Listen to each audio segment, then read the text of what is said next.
You smell it before you see the sign.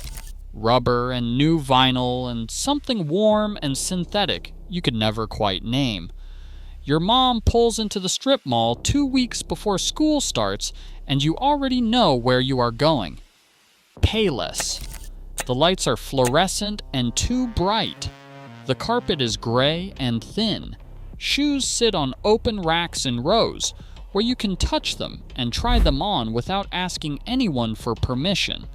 No salesperson follows you around. No one measures your foot on a metal slide. You just sit on one of those low padded benches and try on shoes until something fits. Your mom is 2 aisles over doing the same thing.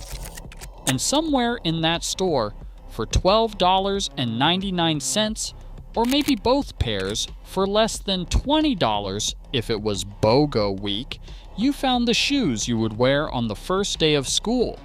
That was Payless. Before we dive in, let me know in the comments where you are watching from. Now how it got there, and how it all fell apart. In 1956, 2 cousins named Louis and Shaul Pozez opened a store in Topeka, Kansas, inside a former supermarket. They ripped out the grocery fixtures and replaced them with unpainted wooden shelving that the store managers built themselves with their own hands. They put shoes on the racks, set the prices below $3 a pair, and made one decision that changed the entire footwear industry. No salespeople. You serve yourself.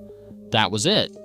A shoe store where you do not need help, you do not need permission, and you do not need money you do not have.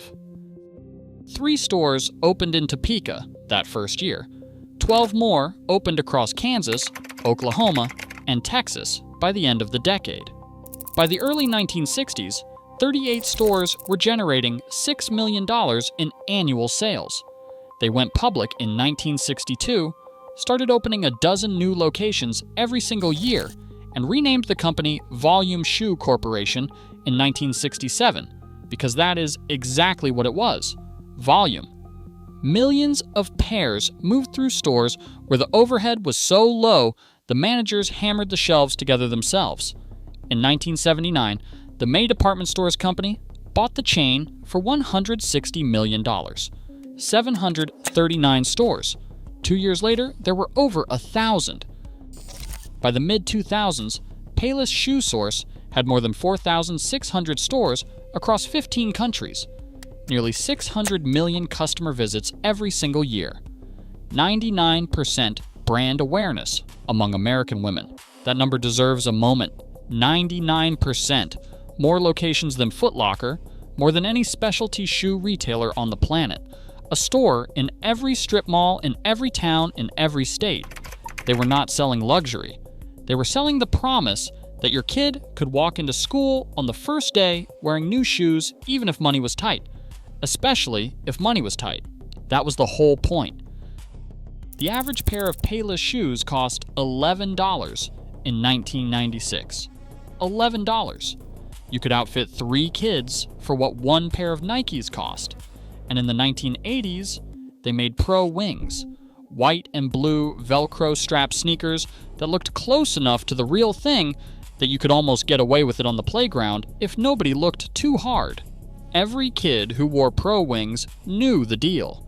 They were not Nikes. They were not Reeboks.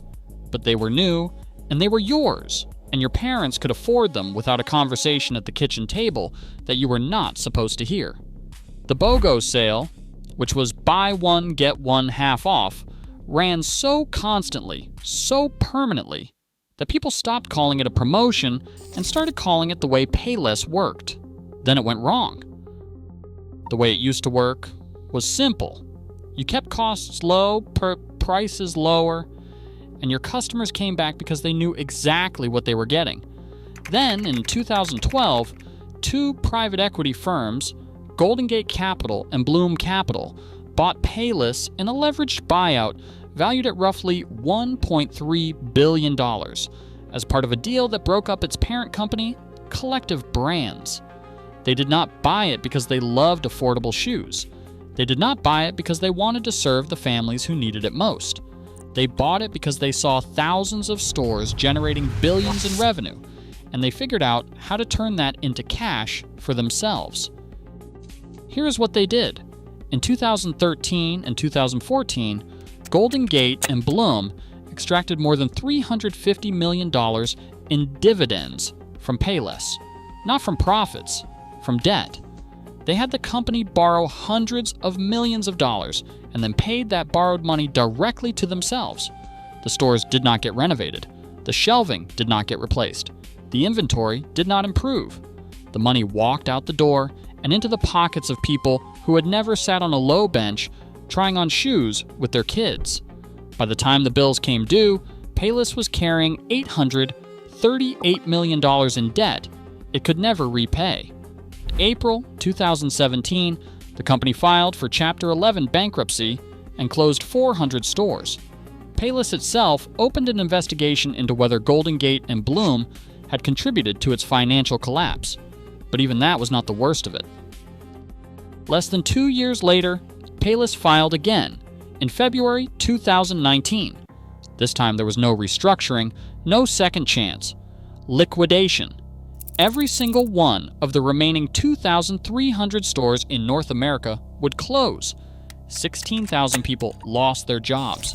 The store that had put new shoes on more American children than any company in history was stripped to the walls, the fixtures hauled away, the signs pulled down. And here's the detail that tells you everything you need to know. 3 months before that second bankruptcy, Payless had opened a fake luxury store in a former Giorgio Armani boutique in Santa Monica. They called it Payless. They put their own $20 shoes on glass shelves under designer lighting and invited fashion influencers to the grand opening. Those influencers paid up to $645 for shoes that normally cost $34.99. They called the materials stunning. They called the craftsmanship elegant. The shoes were always good enough. The company just was not allowed to survive long enough for anyone to care. If your mom took you there before the first day of school and let you pick your own pair, that was the first time all summer you felt ready. If you wore Pro Wings and somebody made fun of them and you never forgot. If you knew what buy one, get one meant before you knew what an acronym was. If you ever sat on one of those low benches and slid your foot into a shoe that fit and looked at your mom and she said, "We will take them," you walked out of that store feeling like the school year might be okay after all. You remember Payless. It was never about fashion. It was about the fact that new shoes should not be a luxury. It was a store that said your kid deserves to start the year without scuffed up soles, and it does not need to cost $100 to make that happen. Tell me in the comments what you remember about yours. And if you want more stories like this, subscribe so you do not miss them. The strip mall where your Payless used to be has a phone repair shop in it now.